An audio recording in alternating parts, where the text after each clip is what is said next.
എല്ലാവർക്കും നമസ്കാരം. ടഫ് ചോദ്യങ്ങൾ എന്ന സെഷനിലേക്ക് സ്വാഗതം.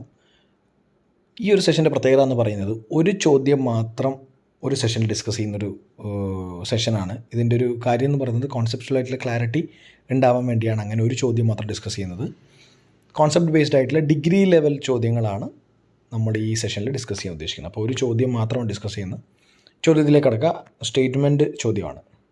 ആദ്യത്തെ സ്റ്റേറ്റ്മെൻറ്റ് 1857 കലാപം ഇന്ത്യയിലെ എല്ലാ സ്ഥലങ്ങളിലേക്കും പ്രദേശങ്ങളിലേക്കും ഒരുപോലെ വ്യാപിച്ചിരുന്നു. 2 ദീർഘകാല വീക്ഷണത്തോടെ പോരാടിയ ആദ്യ കലാപമാണ് 1857. പൈക്ക കലാപം, പൈക്ക റബലിയൻ 1857 ശിപ്പായി ലഹളയുമായി ബന്ധപ്പെട്ടതാണ്. 4 1857 കലാപകാലത്ത് ഇന്ത്യയുടെ ബ്രിട്ടീഷ് ഗവർണർ ജനറൽ കാനിങ് പ്രഭുവായിരുന്നു. ഇതാണ് സ്റ്റേറ്റ്മെൻറ്റ്സ്. 4 സ്റ്റേറ്റ്മെൻറ്റ്സ് ഉണ്ട്.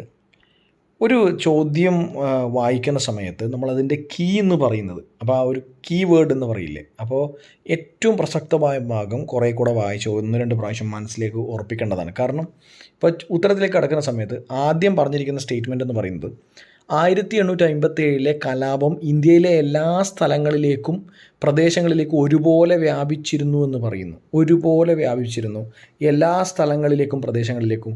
നമ്മൾ Storm centres of the revolt എന്ന് പറഞ്ഞിട്ട് നമ്മൾ ഝാൻസി, ലക്നൗ ഒക്കെ പറഞ്ഞിട്ടുണ്ട്. അല്ലാതെ എല്ലാ സ്ഥലവും പറയുന്നുണ്ടോ? അല്ലെങ്കിൽ വളരെ ഡിസ്ട്രിബ്യൂട്ടഡ് ആയിട്ടാണോ കലാപം ഉണ്ടായിരുന്നത്? അല്ല. കാരണം എന്താ? ഏറ്റവും ഇമ്പോർട്ടൻ്റ് ആയിട്ടുണ്ടായത് ഇപ്പോൾ നമ്മൾ വരക്കുകയായിരുന്നെങ്കിൽ ഈ പോർഷൻ, അതായത് ഈ ഒരു പോർഷൻ നോർത്ത് ഇന്ത്യ ആണ് മാക്സിമം കോൺസെൻട്രേഷൻ ഉണ്ടായിരുന്നത്, അല്ലേ? നോർത്ത് ഇന്ത്യ ആണ് കൂടുതൽ കോൺസെൻട്രേഷനിൽ ഇതുണ്ടായിരുന്നത്, കലാപം ഉണ്ടായിരുന്നത്. അല്ലാതെ സൗത്തിലും അതുപോലെ തന്നെ മറ്റു സ്ഥലങ്ങളിലൊക്കെ ഒരുപോലെ ഒരേ രീതിയിൽ 1857 കലാപം വ്യാപിച്ചിരുന്നില്ല. അപ്പോൾ ആ സ്റ്റേറ്റ്മെൻറ്റ് തെറ്റാണ്. എപ്പോഴും കീ വേർഡ്സ് സെൻറ്റൻസിൽ ആലോചിക്കണം. സെൻറ്റൻസിൽ ഉറപ്പ് വരുത്തണം അത് ശരിയാണോ തെറ്റാണോ. കാരണം ചില സമയത്ത് വളരെ എക്സ്ട്രീം ആയിട്ടുള്ള സ്റ്റേറ്റ്മെൻറ്റ് തരും. അതിലൊന്നാണിത്. കാരണം എല്ലാ സ്ഥലങ്ങളിലേക്കും വ്യാപിച്ചു എന്ന് പറയുന്നു.